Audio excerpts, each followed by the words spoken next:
आगे सावन के महीना सुहावन लागे हो। शिव भोला के बरतिया सब जावन लागे हो। कलम डोमी साप मन भावन लागे हो। कलम डोमी साप मन भावन लागे हो। मन भावन लागे हो।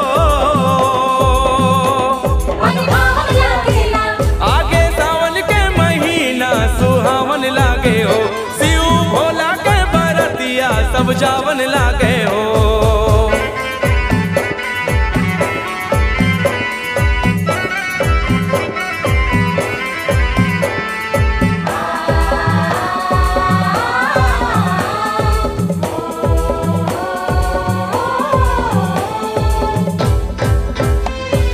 जटा में गंगा माथ में चंदा भोले बाबा औखट दानी सांप के माला बिच्छू के बाला महाकाल वो अंतर्यामी मरघटिया के राखा भाई। तीनों लोग तोर गुण लगाए शिव भोला तोर बैल सवारी कैथे तोला है त्रिपुरारी हो।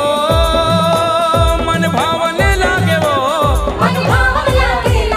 आगे सावन के महीना सुहावन लागे हो। शिव भोला के बरतिया सब जावन लागे हो। आगे सावन के महीना सुहावन लागे हो। शिव भोला के बरतिया सब जावन लागे हो।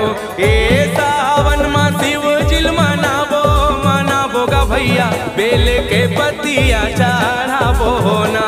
ए सावन मा शिव जिल मनाबो गा भैया गंगा के जल मनाबो ना।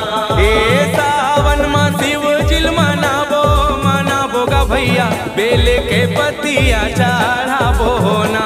ए सावन मा शिव जिल मनाबो गा भैया गंगा के जल मनाबो ना। मन के मनौती मनाबो ना। बेल के पतिया चढ़ाबो ना।